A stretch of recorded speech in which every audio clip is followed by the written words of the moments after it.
Hello students, this is chapter Introduction to Trigonometry exercise 8.4. This is most important exercise of this chapter.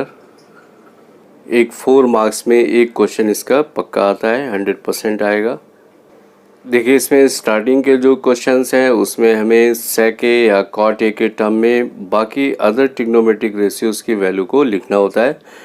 तो देखिए इसके दो तरीके होते हैं, एक तो आप आइडेंटिटी को यूज़ करके सॉल्व कर सकते हैं, एक उससे बेहद आसान तरीका ये होता है कि उसको ट्रायंगल बनाने के बाद ट्रायंगल की तीनों साइड को हम उसी के टर्म में पहले फाइंड आउट कर लेते हैं, और जब ट्रायंगल की तीनों साइड को हम cot a, sec a या tan a जिसके टर्म में रिक्वायरमेंट होती है उसके टर्म में तीनों साइड पता होने के बाद अदर ट्रिग्नोमेट्रिक रेशियोज़ आपको बड़ी आसानी से पता चल जाते हैं।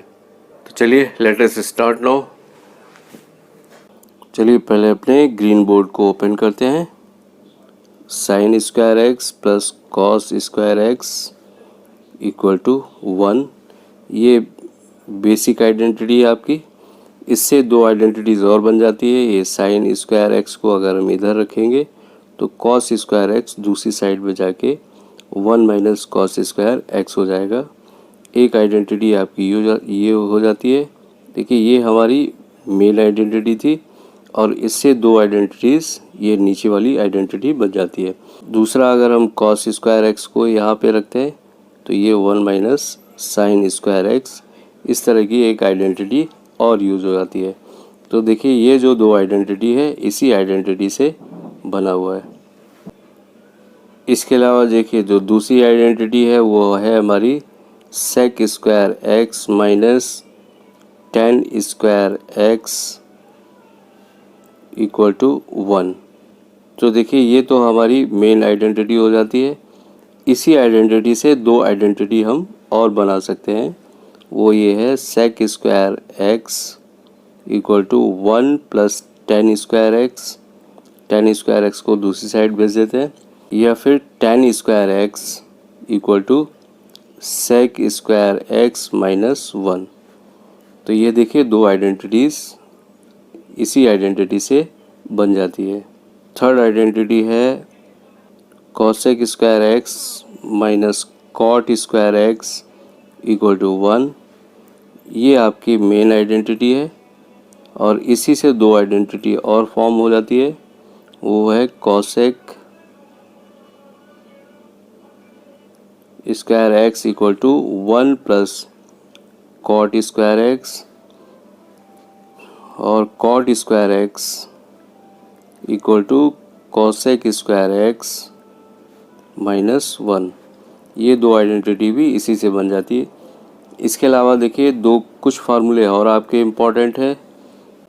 देखिए यहाँ tan थीटा की आइडेंटिटी जो sin cos के टर्म में होती है वो है sin theta upon cos theta, and cot theta जो होता है आपका वो होता है cot थीटा tan का इन्वर्स होता है, इसलिए ये cos theta upon sin theta हो जाता है।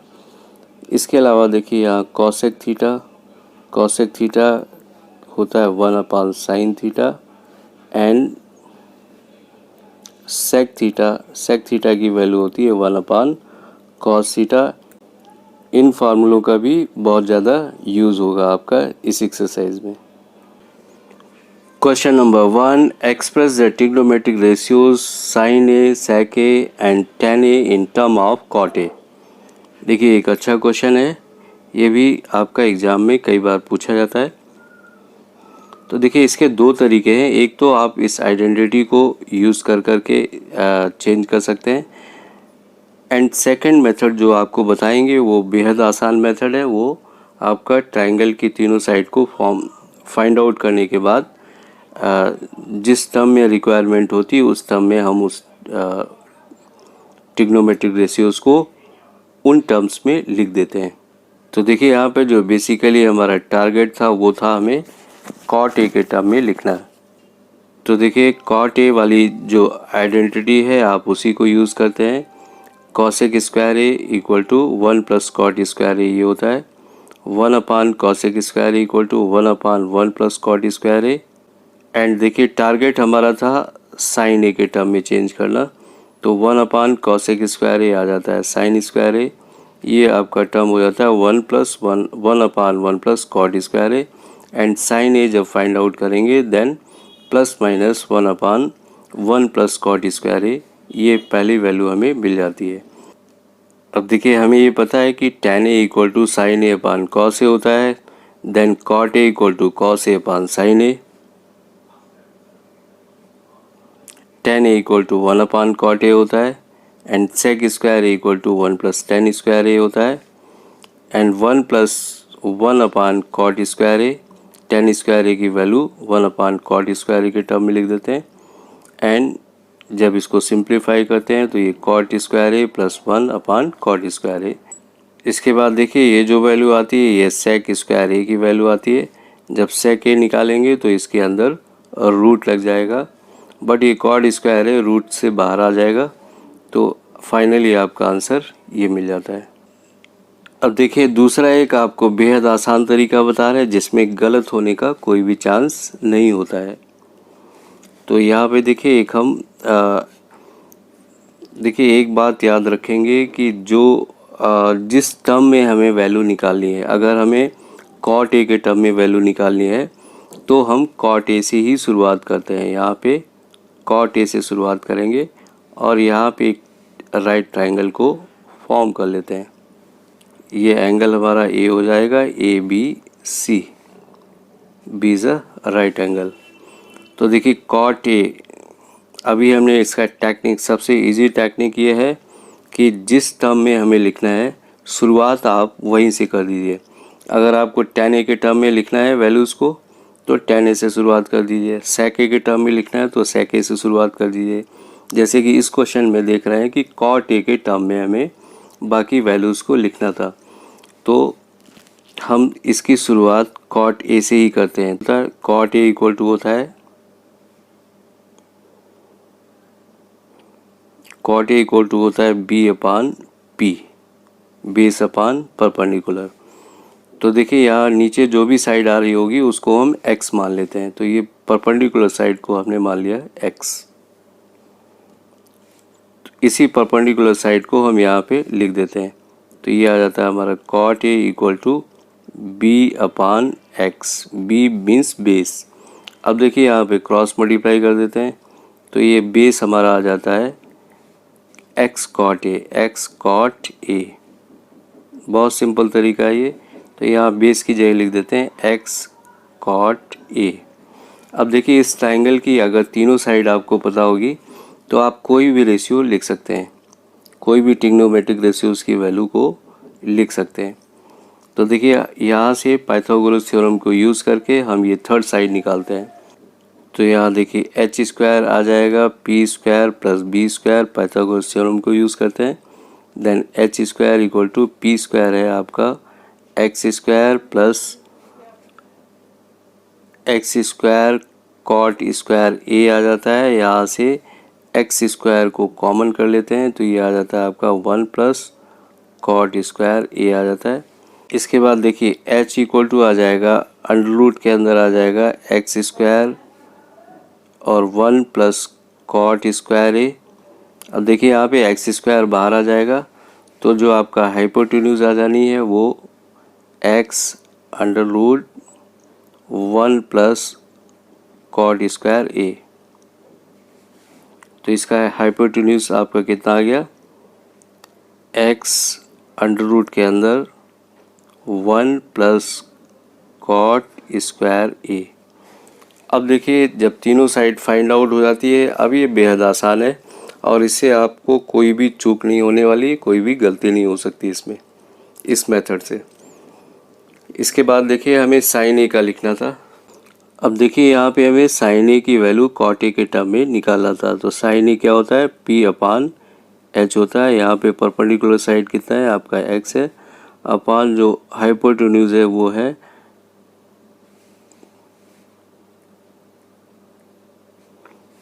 अपान जो यहाँ पे देखिए हाइपोटेन्यूज है वो है x √1+cot² A।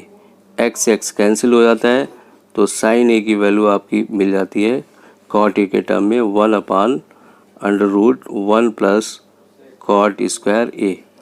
Base simple है, कोई भी वैल्यू आप तीन साइड फाइंड आउट होने के बाद में कोई भी वैल्यू आप निकाल सकते हैं। देखिए tan a का निकालते हैं यहाँ पे, tan a आएगा आपका, ये होता है p अपान b,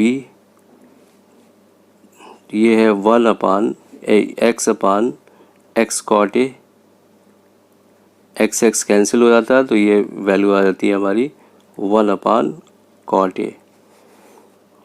अब देखिए इसी वैल्यू को sec a के टर्म में भी निकालना था। sec a आएगा, sec a होता है हमारा h upon b, so h है, हाइपोटेन्यूज है x under root 1 plus cot square A upon base b है आपका x कॉट ए, x x कैंसिल हो जाता है और आपका sec a की वैल्यू भी फाइंड आउट हो जाती है। तो देखिए ये एक बेहद आसान तरीका है, इससे गलती होने का कोई चांस नहीं होता है। बस याद ये रखना है कि जिसके टर्म में भी लिखना है, अगर इस क्वेश्चन में ऐसा दिया होता है कि बाकी जो ट्रिग्नोमेट्रिक रेशियोज है उनकी वैल्यू sec a के टर्म में निकालिए, तो आप अपनी शुरुआत कहाँ से कर देते, sec a से ही कर देते इसको। Now question number 2, write all other the trigonometric ratios in term of sec a। तो देखिए अभी जो टेक्निक बताई हमने, एक राइट ट्राइंगल को आपको बनाना है,